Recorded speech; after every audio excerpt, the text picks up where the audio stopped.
Hey guys, I want to talk to you about what's going on in Ukraine and Russia. It's been a year of war and chaos, and the world is feeling the impact. Some people call this the biggest crisis since the Cold War. But how does this affect our economy?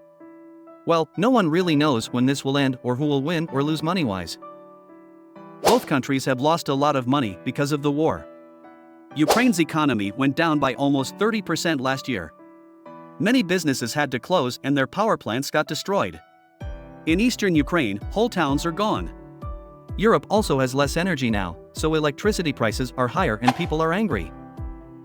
But Ukraine is suffering the most. Many places don't have enough water or power for heat all day long. People lost their homes and have to wait in line for water every day. It's winter now, so they have to bundle up in blankets to stay warm. You might wonder why nobody is helping Ukraine more against Russia.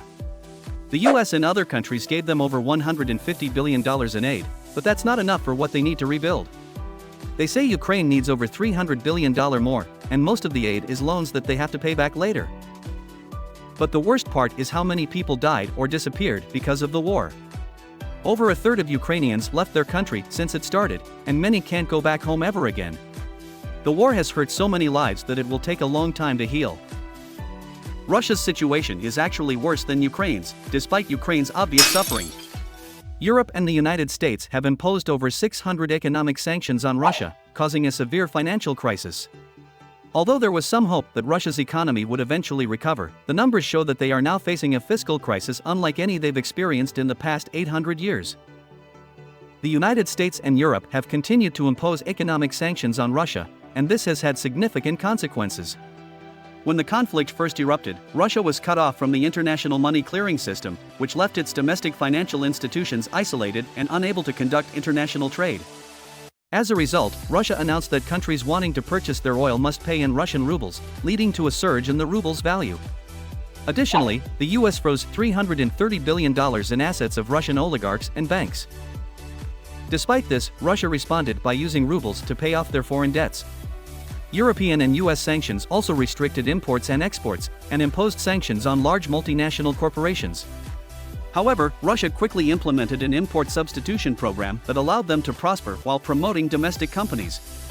Russia even converted well-known brands like Ronald McDonald and Coca-Cola to local equivalents, such as Uncle Vanya and Coca-Cola, respectively. At the outset of the conflict, there was a spike in natural gas prices, and many countries panicked and hoarded, resulting in profits for energy-exporting countries. However, this economic benefit was short-lived and left these countries economically isolated. Since the second half of last year, international oil prices have dropped dramatically, resulting in a significant decline in Russian revenues. This is especially important because oil and gas revenues account for about 40% of Russia's fiscal revenues throughout the year. Additionally, former major European customers have stopped purchasing Russian energy and are now buying from other countries. Russia's share of energy in the European market has fallen to single digits, and these customers have jointly restricted Russian energy prices. In January of this year, the price of Russia's Urals oil exports dropped below $30 a barrel, well below the cost of extraction and international oil prices ranging from $70 to $80. As a result, Russia's revenues fell by 35% year-on-year, the lowest since 2008. Meanwhile, human and fiscal spending increased by 71.6% year-on-year, the highest since 1997 due to the ongoing conflict, resulting in Russia's fiscal deficit reaching half of last year's full-year deficit. 1 year after the conflict, the economic situation in Russia remains dire. The ruble exchange rate has plummeted, euro reserves have been depleted, overseas assets are almost non-existent, and the market value of overseas companies has been liquidated. Import and export trade has been severely restricted, the financial system is in disarray, and the economy is completely isolated. The conflict has also impacted the European economy, leading to energy shortages and significant price fluctuations. Additionally, the Federal Reserve's continued interest rate hikes have caused unprecedented dollar shortages and inflation throughout Europe. Europe has also had to accept a large number of Ukrainian refugees, which has placed additional pressure on some small countries caught in the middle. During the past year of conflict, small countries like Sri Lanka, which were already heavily indebted and lacked dollar reserves, faced the risk of economic collapse at any moment. Looking back at history, humanity has fought almost 15,000 wars, with institutions estimating global economic losses exceeding $5 trillion over the past 100 years.